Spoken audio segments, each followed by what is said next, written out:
My name's Emma. I work for Devon Home Choice, which is a social housing needs register for those that are in housing need.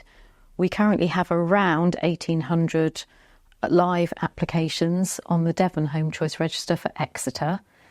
Of those, we have 27,000 applications across Devon. This can be people living in Devon and also people outside of Devon living in other local authorities that have a housing need and can be on the register. Why would someone apply for Devon Home Choice? Applicants apply to Devon Home Choice if they are in housing need. Once they apply, we then assess their applications and we look at what their housing need is. A housing need could be something like being served a Section 21 from their landlord to leave their property. It could be that the property is no longer applicable for them, i.e. they have a larger family, so they need more bedrooms. It could be that they want to downsize. So we look at all the different scenarios. We don't add anyone to Devon Home Choice to the register if they have initiated antisocial behaviour or domestic violence. Also, anyone with rent arrears over £500, we would look at their situation and circumstances and consider these before adding them to the register.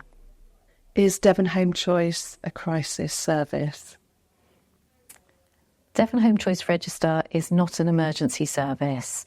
It can take from months to years to secure a home via Devon Home Choice and the register.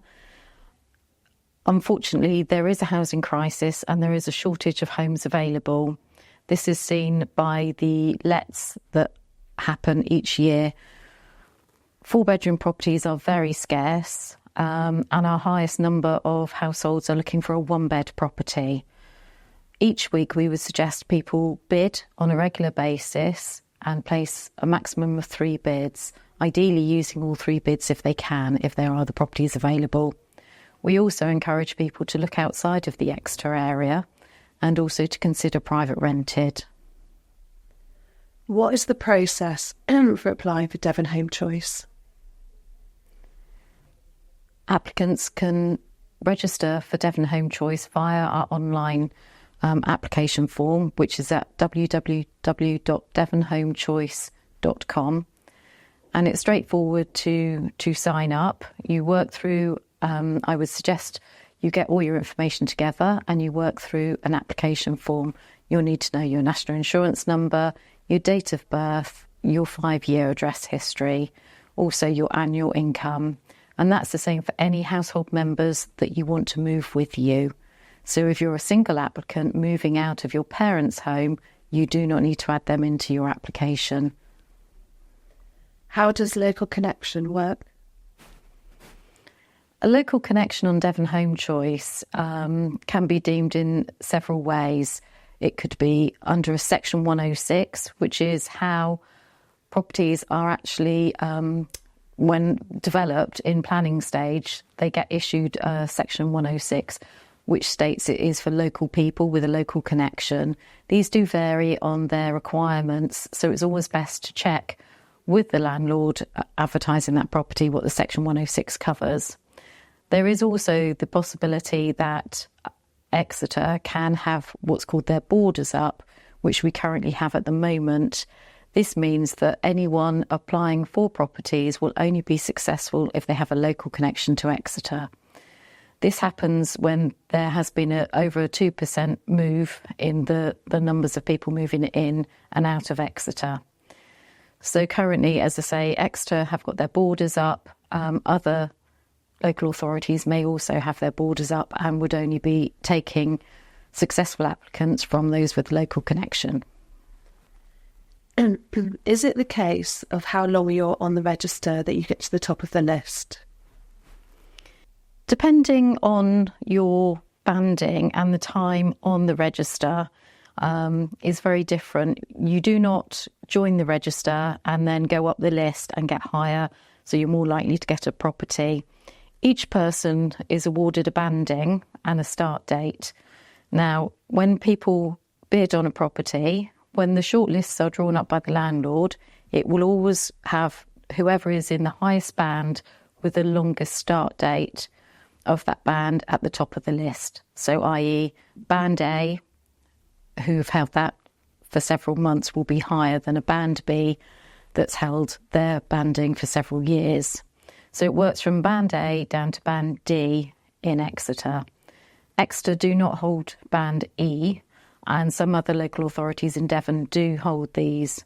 But it isn't a case of how long you're on the list, you get higher up the list, because people can be added in every day to a higher banding. They will just have a newer start date. Also, there is a myth around getting onto the system and bidding just after midnight on a Wednesday when the applications go live. Unfortunately, this doesn't enhance your bidding. It is purely done by the computer after the advert has closed, and it goes from the highest band with the longest date to the lowest band with the shortest date. Okay. What happens if someone's successful on a bid? If somebody is successful on a bid and they are contacted by the landlord, they will have a time constraint on when they would have to decide whether they would like the property or not. Normally the landlord will offer a viewing of the property. It has to be quite a quick turnaround, and that's because there are void times for all social landlords. So they're keen to get people out to the property to view it and sign up. It can be the same week or the following week, or it could take slightly longer if there are alterations or works needed doing to that property. But that is direct with the landlord, and Devon Home Choice team don't get involved in that. Where can I find out more information about Devon Home Choice?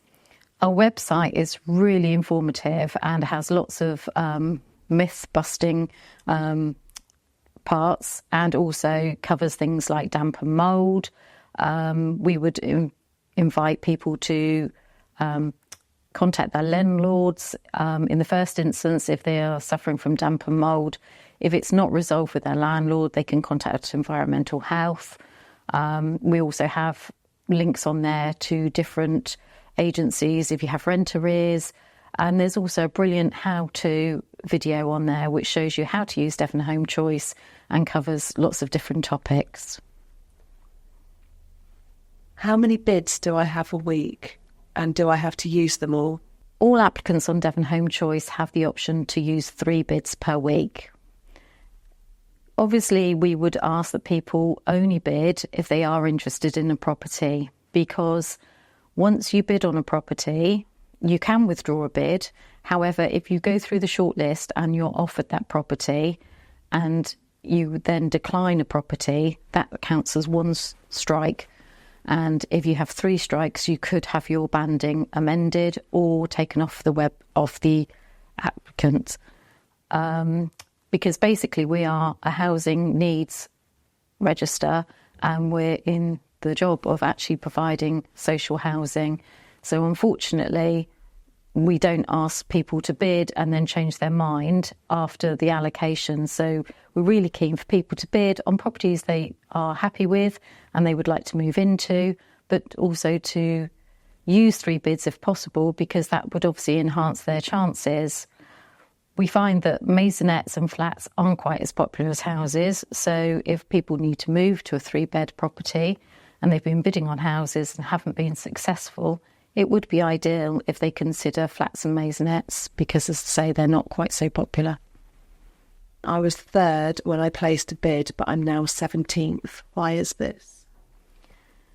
When people place bids on Devon Home Choice for a property, when they initially go in and place the bid, they may be 1st, 2nd or 3rd.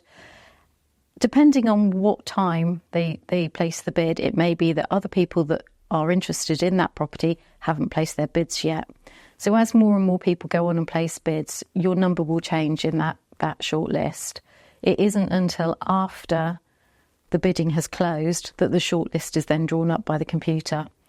It will always go to whoever has the highest banding with the longest date first on that list. So you may well show up as being number, high up, and gradually move down as the week progresses. Bidding opens at midnight on Wednesday and closes midnight on Monday. We only ever say to take notice of the number that you achieved after the bidding has closed. Why have I been given this banding and not a higher one? All Devon Home Choice bandings are assessed against the policy. We are policy driven and all decisions are against the policy. We have to link any circumstances that an applicant tells us to the policy, i.e. how the property impacts on a medical condition, if they're able to manage stairs, and we also look for evidence. We don't ask people to go and get a GP letter. What we can do is say, please go and get a GP patient summary. Your GPs will not charge for this. And if you provide that, if you have a health and wellbeing concern, send that through to us, upload it at the time of application or email it direct to us. Again, we don't ask for you to pay for any kind of information. It is all available from your GP surgery or consultants, letters, things like that. That's around health and wellbeing. If it is a disrepair, we would take that from environmental health. They will send us any correspondence. There are around 1,800 people on the register at the moment. How many properties have been advertised in Exeter for the last year? So looking at the lets in Exeter from 1st of April 23 to March 24, in total there were 437 lets. So going through that, 1-bedroom properties, 180, 2-bed properties, 183, 3-bed properties, 69, 4-bed properties, 5. So you can see from the numbers, the stats, that there is a long waiting list and it is not an emergency service. And unfortunately, any applicant does face quite a wait to secure a home. And why are my children expected to share a bedroom? Children under a certain age criteria are expected to share a bedroom. Children of opposite sex can share a bedroom until the age of 10. If you have 2 females or 2 males, they can share up to the age of 16. It is all written down in our policy, which is on our website, and it confirms sort of the allocation for families. We would also consider somebody who needs a bedroom due to sort of health and safety reasons. So if a child has a diagnosis and has supporting evidence from a consultant level secondary medical professional, either being mainstream hospital or community mental health team, they can then send that information in to us confirming there is a need for that child to have their own bedroom. Also, we would need copies of their Disability Living Allowance Award, which shows middle or higher rate care. On receipt of those, we can consider, if we believe that the child needs their own room, we have to be sure that we have to consider all options and be secure in our knowledge that they aren't able to share a room. Is there anything else that you would like to add? From time to time, Devon Home Choice Exeter do have a backlog of work. We only have 2 members of staff that work on the register, and we would ask that people be patient. Do not contact us for an update of their application.